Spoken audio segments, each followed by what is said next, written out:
누가복음 9장 28절에서 36절에 있는 말씀입니다. 누가복음 9장 28절에서 36절에 있는 말씀,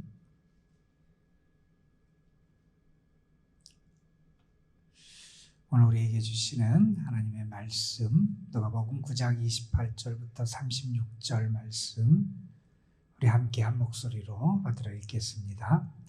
이 말씀을 하신 후 8일쯤 되어 예수께서 베드로와 요한과 야고보를 데리고 기도하시러 산에 올라가사 기도하실 때에 용모가 변화되고 그 옷이 휘어져 광채가 나더라.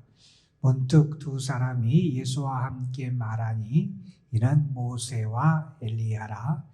영광 중에 나타나서 장차 예수께서 예루살렘에서 별세하실 것을 말할세.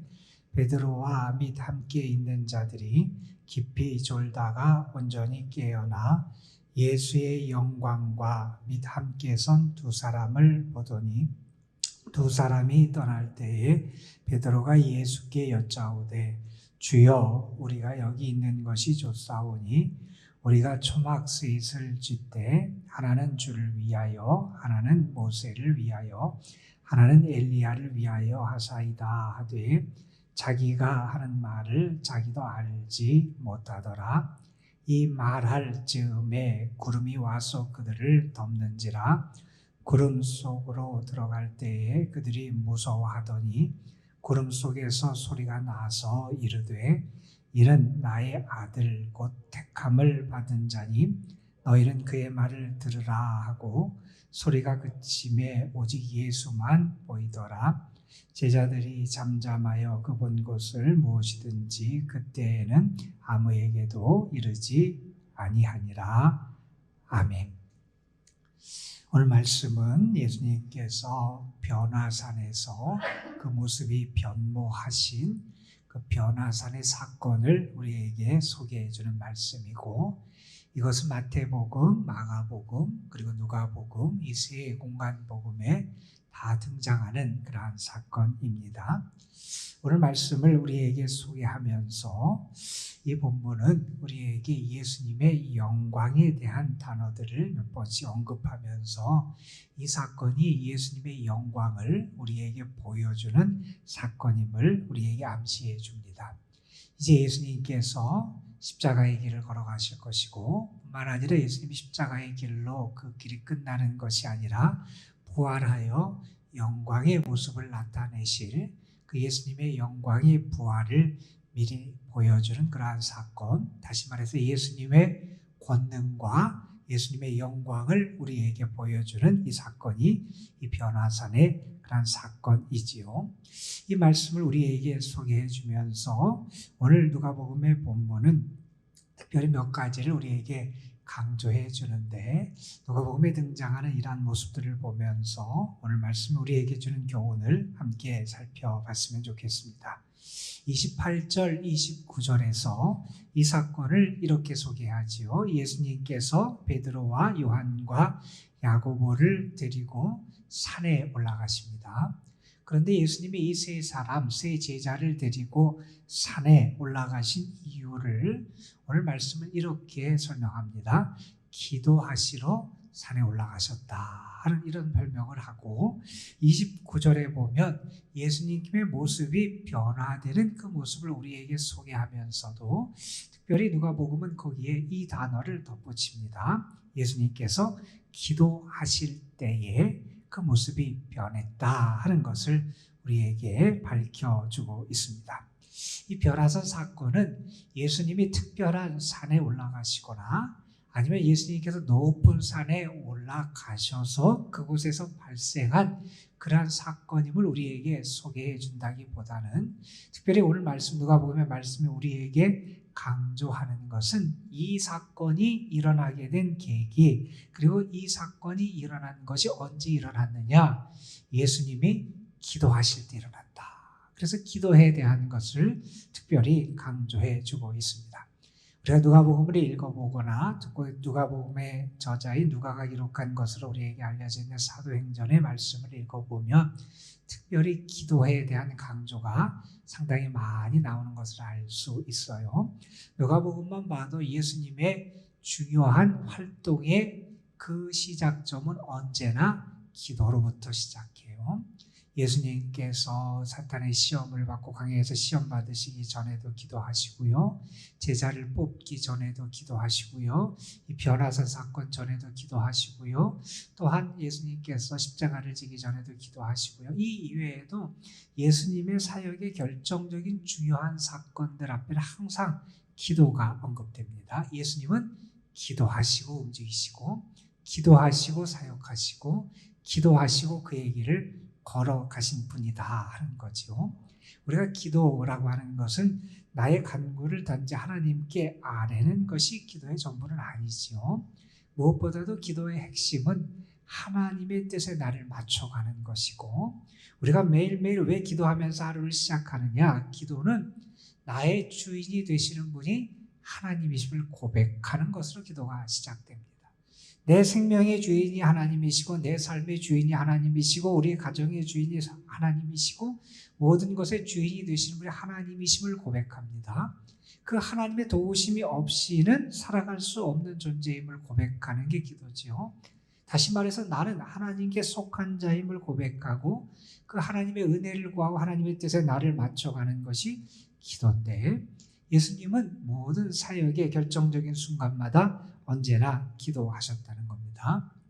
그래서 우리가 누가복음을 읽으면서 예수님이 기도하셨다라고 하는 언급이 나오면 이제 무언가 아주 중요하고 의미 있는 그런 일이 벌어지게 되겠구나라는 것을 우리는 짐작할 수 있게 됩니다.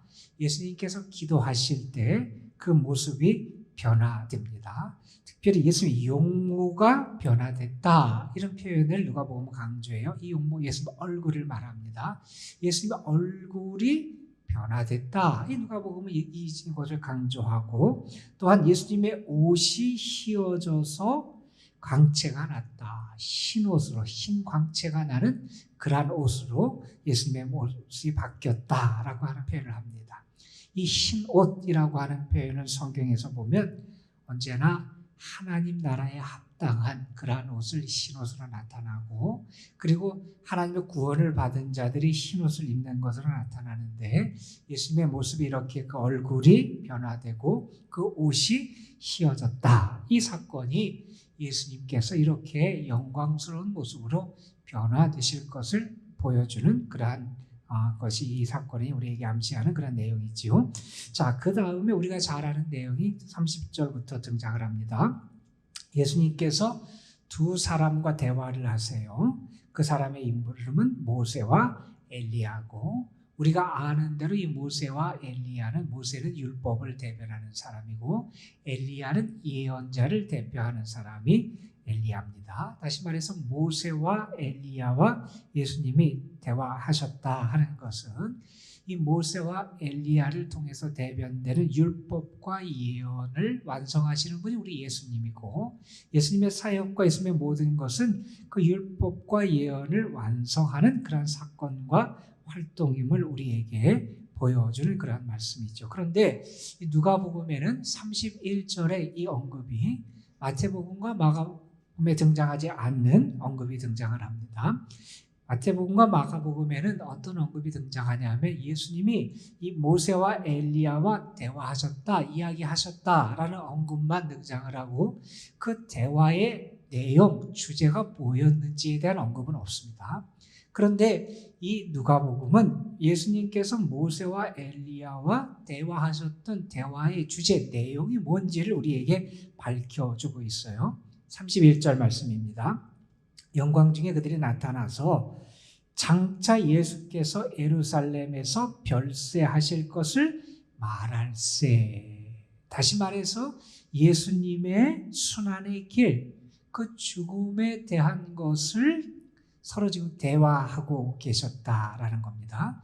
여러분 잘 생각해 보세요. 지금 모세와 엘리야, 구약을 대표하는 이 인물들과 함께 예수님이 대화를 하시는데 그 대화의 주제가 예수님의 죽으심에 대한 거예요. 예수님이 걸어가시는 순환의 길, 죽음의 길에 대한 거예요. 이 말은 달리 말하면 예수님의 죽으심, 예수님의 십자가의 길, 예수님의 고난의 길은 율법과 예언서에 합치되고 일치되는 길이었다는 겁니다. 예수님의 그 길은 율법과 예언서, 구약의 말씀과 위배되거나 그거와 동떨어진 길이 아니라 예수님이 걸어가시는 그 십자가의 길, 예수님의 죽음은 율법과 예언의 그 말씀에 일치되고 그것을 완성하는 것이 예수님의 십자가의 길이고 예수님의 죽으심이다 하는 것을 우리에게 분명하게 보여주고 있는 거지요. 그런데 여기서 조금 더 우리가 주목할 그런 단어가 하나 등장을 해요. 여기 보면 장차 예수께서 예루살렘에서 별세하실 것을 말한다 이런 표현을 쓰면서 별세, 죽음을 나타내는 단어잖아요. 그런데 여기서 별세라고 우리나라 말로 번역된 이 단어가 우리가 흔히 얘기하는 죽음을 나타내는 단어가 아니에요. 그래서 조금 주목할 필요가 있다는 거예요. 우리 헬라어에서 죽음이라는 단어가 타나토스라는 단어예요. 이 단어가 죽음이라는 것을 나타내는 단어인데 여기서는 그 단어를 쓰지 않고 별세라고 우리나라 말로 번역된 단어를 썼는데 이 단어가 헬라어로 말하면 엑소도스라고 하는 단어예요. 여러분 우리 구약에 보면 창세기 두 번째 등장하는 성경이 출애굽기잖아요. 출애굽기를 영어로 책명이 엑소더스라는 단어예요. 여기 지금 예수님의 별세, 죽으심을 나타내는 단어를 쓰는데 누가복음은 예수님의 죽으심을 나타내는 그 단어를 어떤 단어를 쓰냐면 엑소도스, 출애굽기를 나타내는 그 단어를 썼어요. 이 단어는 에크라고 하는 영어의 from이라고 하는 전치사하고 호도스, 길이라고 하는 그 단어가 합성된 그러한 단어예요. 그러니까 길을 떠나는 거예요. 출발하는 거예요. 탈출하는 것을 나타내는 단어가 이 엑소도스인데 예수님의 죽으심을 나타내는 그 표현을 지금 누가는 그것은 우리가 흔히 얘기하는 끝을 나타내는 타나토스, 이제 모든 것이 사라지고 없어지는 그 단어, 그 죽음이란 단어를 쓴 게 아니라 예수님의 떠나심, 예수님께서 이제 출애굽하듯이 새로운 출애굽을 하시고 이것을 탈출하고 벗어나시는 것을 나타내는 그 단어를 통해서 예수님의 죽으심을 표현하고 있다는 겁니다. 이건 무슨 얘기냐면 예수님의 죽으심은 세상 사람들이 얘기하는 비극적인 결말로서의 죽음이 아니라는 겁니다. 세상에서의 죽음은 마지막이에요. 어떤 의미에서 이 모든 것이 끝난 겁니다. 달리 말한다면 그것은 실패일 수도 있고 다시 말하면 비극적인 결론이고 결말일 수 있는 게 세상 사람들이 바라보는 죽음이라는 겁니다. 그런데 예수님의 죽으심은 어떤 것이냐? 그것은 탈출과 같다는 거예요. 새로운 것을 향해서 떠난다는 거예요. 예수님의 죽으심은 이제 예루살렘에서 벌어질 예수님의 그 사건을 이 탈출, 떠남이라고 하는 단어를 통해서 설명하면서 그것은 마치 새로운 출애굽과 같다는 겁니다. 영광의 세계로 나아가는 거고요. 그것은 실패가 아니고 끝이 아니고 하나의 관문과 통과하는 그런 통로와 같은 게 예수님의 죽으심이다 하는 것을 이 단어 선택을 통해서 우리에게 보여주고 있기도 합니다. 다시 말해서 예수님의 죽으심은 비참한 실패와 끝이 아니라 영광으로 예수님이 나아가시는 거라는 겁니다. 예수님의 죽으심 자체가 그냥 죽음, 십자가의 거기서의 끝 이것을 나타내는 게 아니라 그 단어를 통해서 예수님의 죽으심이 주님이 영광으로 나아가는 그런 길임을 여기서 우리에게 그 단어 선택을 통해서 보여주고 있기도 합니다. 자, 그 다음에 32절에 보면 베드로와 함께 있는 자들의 모습을 우리에게 이렇게 소개하는데 32절에 보면 그들이 깊이 졸고 있다 하는 그런 표현을 씁니다. 여러분, 그들이 예수님과 함께 산에 올라간 이유가 28절에 기록되는데 그들은 기도하러 예수님과 함께 올라갔어요. 그런데 기도해야 되는 그곳, 기도해야 되는 자리, 기도해야 되는 시간에 그들은 어떻게 하고 있냐면 깊이 졸고 있어요. 깊이 졸고 있는 그들의 모습, 기도해야 될 때 기도에 참여하지 않고 잠을 자고 있는 그들의 모습, 그것은 결국 나중에 어떻게 나타나냐 하면 33절 마지막에 보면 베드로가 이런 얘기를 했죠. 우리가 여기에 초막색을 짓겠습니다. 그래서 여기에 머물렀으면 좋겠습니다. 이런 얘기를 했는데 그 이야기를 한 것을 나중에 33절은 이렇게 평을 달지요. 자기가 하는 말을 자기가 알지 못하더라. 기도해야 될 때 기도하지 않고 있으니 벌어진 일도 제대로 파악을 못하고 그가 무슨 이야기를 해야 되는지도 알지 못하는 그러한 모습을 나타내게 되었더라 하는 거지요. 자, 그 다음에 벌어지는 일이 우리가 잘 아는 예수님의 영광과 두 사람을 보고 베드로가 초막새를 지자 그렇게 요구를 했었는데 그 말할 때에 34절에 보면 구름이 그들 가운데 덮입니다. 우리 성경에서 구름이라는 단어가 나타낼 때 특별히 구약 성경에서는 하나님의 임재하심을 나타낼 때 이 구름이 거기서 함께 등장하기도 하지요. 구름이 그들 가운데 덮였다라고 하는 것은 이제 하나님의 역사하심의 임재가 그들 가운데 나타난다 하는 것을 우리에게 보여줍니다. 자, 그런 다음에 35절에서 구름 가운데서 소리가 납니다. 무슨 소리가 나냐 하면 이는 나의 아들 곧 택함 받은 자니 너희는 그의 말을 들으라 이런 표현이에요. 여러분 한번 보세요. 지금 베드로가 뭐라 그랬냐면 여기가 좋으니 우리가 여기에 초막셋을 짓고 여기서 머물기를 원합니다 라고 하는 베드로의 이 요청에 대해서 예수님은 무슨 말씀을 하지 않으셨어요. 예수님은 그에 대해서 뭐 이러니 저러니 얘기를 하지 않으시고 그 다음에 무슨 얘기가 등장하냐면 하늘의 음성이 들리는 거예요. 이 하늘의 음성이 그 베드로의 그러한 요청과 그의 말에 대한 응답이 될 수 있다는 겁니다.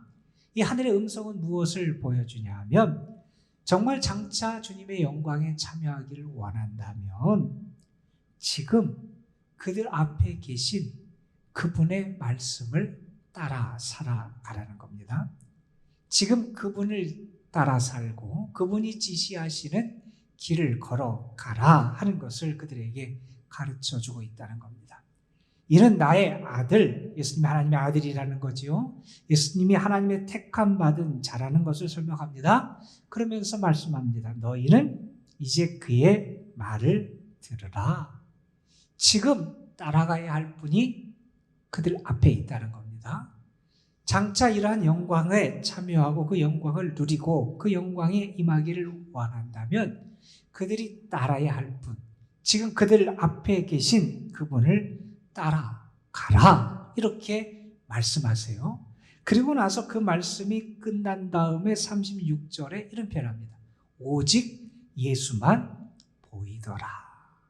그들이 따라야 되고 그들이 들어야 되고 그들이 순종해야 되는 대상이 누구냐?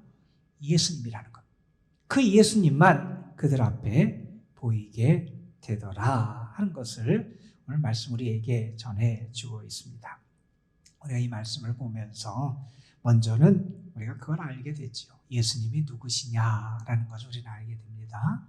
예수님은 하나님이 택하신 하나님의 아들이시다 하는 거지요. 분명히 예수님은 하나님의 아들이심을, 예수님은 영광스러운 분임을 우리에게 보여주는 것이 이 사건이지요. 그리고 예수님은 누구냐? 우리들이 지시하시는 대로, 그분이 지시하시는 대로 따라야 할 분이 예수님이다 하는 것을 우리에게 분명하게 보여줍니다. 우리는 그분의 말에 순종해야 됩니다. 그분이 말씀하시는 것을 듣고 그 말씀에 순종하며 살아가야 된다는 겁니다. 내가 그분을 이끌려고, 내 기대와 내 생각을 통해서 그분을 이끌려고 해서는 안 되고 나는 그분이 이끄시는 대로 순종하며 살아가야 하는 존재다 하는 것을 우리에게 보여주신 거라는 겁니다. 저는 오늘 여러분의 삶 속에서 이 마지막 36절의 말씀이 좀 여러분에게 이루어졌으면 좋겠어요. 오늘 여러분이 무엇을 하든지 어디에 있든지 오직 예수만 보이더라 하는 이 말씀이 여러분에게 성취됐으면 좋겠습니다. 우리는 자꾸 다른 것을 보고 다른 것을 따라가고 다른 소리를 들으려고 하는 그런 유혹을 받게 됩니다. 그런데 우리의 삶에서 오늘 정말 예수님만 분명하게 보였으면 좋겠고요. 예수님의 말씀이 더 분명하게 들려졌으면 좋겠고요. 우리가 걸어가는 길이 그 예수님만 따라가는 그런 삶의 길, 믿음의 길이 됐으면 좋겠다라는 간절한 소망을 갖게 됩니다. 예수님은 하나님의 아들이시고요. 율법과 예언을 성취하신 분이고요. 그분이 걸어가는 길은 영광의 길이고요. 그분은 결국 우리를 은혜의 길로 인도하시는 그러한 분이기에 오늘 여러분의 삶 속에 정말 주님만, 오직 예수만 보이는 역사가 가득하고, 그래서 예수 그리스도를 통하여 승리하고 주님의 영광을 드러내는 그런 여러분의 삶이 되시기를 주님의 이름으로 축복합니다. 기도하시겠습니다. 아버지 하나님, 예수님께서 변화산에서 영광의 모습, 권능의 모습을 보여주신 그 사건을 우리가 함께 묵상했습니다. 아버지 하나님, 우리의 구원을 완성하시는 분도 주님이시고 율법과 예언의 모든 것을 이루시고 그 모든 것을 성취하시는 참된 메시아가 되시는 분이 예수님이시고, 예수님의 죽으심도 하나님의 뜻을 성취하는 그러한 십자가의 죽으심이시고, 예수님은 실패와 마지막에 그러한 것으로 끝나는 그런 분이 아니라 영광으로 나아가는 하나님의 아들이심을 우리에게 분명히 보여줬습니다. 아버지 하나님, 오늘도 우리에게 이 말씀이 살아 역사하여 주시고 무엇보다도 우리의 삶에 주님이 더 분명하게 보여지고 주님에 대한 믿음이 더 분명하게 나타나고 주님의 말씀을 듣고 따라 살아가는 그러한 주님의 제자의 모습이 우리에게 다시 한번 분명하게 나타날 수 있도록 인도하여 주옵소서. 하나님, 오늘 우리의 모든 것 가운데 정말 오늘 마지막 말씀처럼 오직 예수만 보이더라 하는 말씀, 우리의 눈에 우리 앞에 오직 주님만 보이고 그래서 더 확실하게 주님을 따라가고 주님께 순종하며 살아갈 수 있는 저희의 삶이 되게 하옵소서. 오늘도 저희들이 주님 앞에 기도하며 믿음으로 주님께 우리의 삶을 맡기며 주님 앞에 나아가오니 우리의 기도를 들으시고 도우시고 역사하여 주옵시며, 특별히 오늘도 이 도남동재단에 속한 사랑하는 성도들, 저들을 지키시고 보호하여 주옵시고, 특별히 연로하신 분들, 병중에 있고 병원에 입원해 있고 연약한 성도들, 삶의 공고함 가운데 있는 그런 영혼들 하나님 기억하시고 저들을 도우시고 붙잡으시고 인도하여 주옵소서. 이 시간 우리가 기도할 때 우리의 마음속에 믿음이 더 분명해지게 하여 주시옵시고 하나님을 향한 분명한 믿음의 고백과 확신 가운데 주의 이름을 부르며 하늘의 평안을 경험하는 이 복된 예배의 자리, 예배의 시간이 되고 기도의 시간이 될 수 있도록 성령께서 함께하여 주옵소서. 주께서 우리의 기도에 응답하시고 선한 것으로 역사해 주실 줄 믿사옵고 우리 구주 예수 그리스도의 이름으로 기도드리옵나이다.